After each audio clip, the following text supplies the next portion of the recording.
Welcome to my channel Worldwise. On the morning of the 18th of December 1995, villagers in a rural part of India saw something shining in the middle of their fields. When they went closer, they were stunned to find a strange-looking rifle, something they had never seen before. As they were still trying to figure out where it came from, they noticed 35 more rifles scattered across the fields. The news spread quickly. Soon, the entire village gathered, and the police also rushed to the scene. The matter turned serious when a nearby pond was searched, and tank-destroying grenades were discovered. This shocking incident happened in Purulia district of West Bengal, India, where a mysterious airdrop of weapons from the sky remains unsolved to this very day. When the police searched the surrounding area thoroughly, they found olive-green colored broken crates tied to parachutes. In total, 3 such parachutes with boxes were recovered. But the mystery was, who dropped them, and why? Very soon, even the Indian Army stepped in. One thing was certain: if the crates had parachutes, they must have been dropped from an aircraft. Villagers recalled that on the previous night, a plane had been seen flying unusually low over Purulia district. Could this be the same plane responsible for dropping the weapons? When the crates were opened, the shocking inventory inside was revealed. Around 300 AK-47 rifles, 25 pistols of 9mm caliber, 2 sniper rifles, 2 night vision binoculars, over 100 grenades and 16,000 rounds of ammunition. The total weight was reported to be more than 4 tons. The news hit the media, and one burning question spread across the nation. Why were 4 tons of deadly weapons dropped over Purulia? And who was behind it? Investigations began. Checking old flight logs revealed that a Latvian Antonov An-26 aircraft belonging to a company called Latvian Air had taken off from Karachi, Pakistan. The plane flew over Varanasi, India, then directly above Purulia district, before crossing over Kolkata and finally exiting Indian airspace. It later landed in Phuket, Thailand. Was this the plane that dropped the weapons? There was no concrete proof yet, but then the plane made a fatal mistake.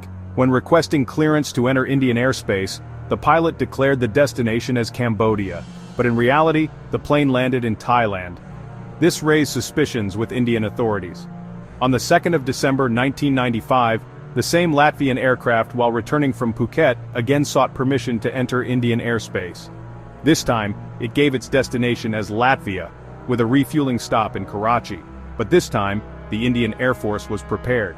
As soon as the plane entered Indian skies, 2 MiG-21 fighter jets intercepted it and forced it to land at Mumbai airport, and from here, the real story begins. For 45 minutes after landing, no security forces or agencies surrounded the aircraft. On board were 8 men, key to unlocking the mystery of the Purulia airdrop. 1. Kim Davey, a Danish national. For 18 years he had worked on community projects worldwide, in Guatemala, Russia, and even in Purulia district itself, the very place where the weapons were dropped. 2. Peter Bleach, a British citizen, ex-Special Air Service soldier, turned arms dealer. Years later, it was revealed he had secretly been an MI6 undercover agent. 3. Deepak Manikant, an Indian Singaporean, follower of an organization called Ananda Marga, whose headquarters, coincidentally, were near the exact drop zone.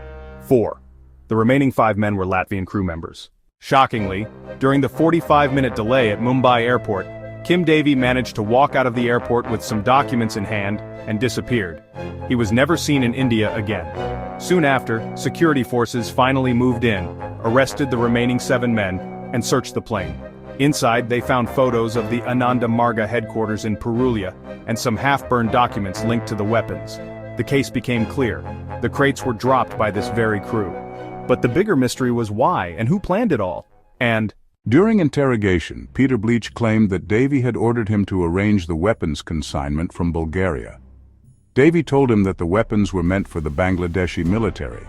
Bleach admitted he was suspicious of illegal use, and even informed British intelligence, MI6. But he was told to continue his job. But if the weapons were truly meant for Bangladesh's military, why would they be airdropped in Purulia, India? BBC investigations later revealed that the weapons were intended for the Ananda Marga organization, which was in conflict with the Communist Party of India, CPI government ruling West Bengal at the time.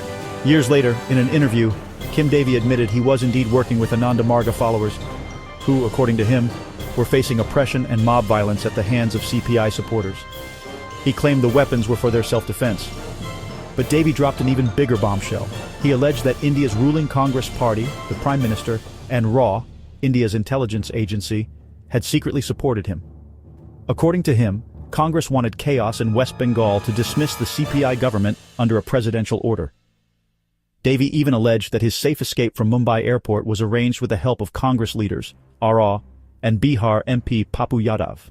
The CBI, however, dismissed all these claims, saying Davy was inventing stories to avoid extradition. Meanwhile, the case dragged on. The 5 Latvian crew members were sentenced to life imprisonment but were released in 2000 at Vladimir Putin's request after they received Russian citizenship. In 2004, Peter Bleach was also pardoned and released, allegedly under UK government pressure. Later, a former MI5 officer, Annie Machon, revealed that Bleach had indeed been working undercover for MI6. Denmark's courts also refused to extradite Kim Davy to India, fearing he would face torture. Interestingly, during raids in the UK, some documents were found linking the consignment to a Bangladeshi military general, Mohammed Shubidul Bhuiyan. Even the crates bore markings of a Bangladesh military cantonment. However, Bangladesh dismissed all of it as fabricated. To this day, the Purulia Arms Drop remains an unsolved mystery. Who was the real mastermind, Kim Davy or someone else? Who paid for the weapons? Why was Mumbai airport left unsecured for 45 minutes, allowing Davy to escape? And how could he disappear from one of the most heavily guarded airports in India at the time? Almost 30 years later, the answers remain hidden. Thank you for watching this video on Worldwise. If you enjoyed it, don't forget to like, share, and comment. We'll meet again in the next incredible story.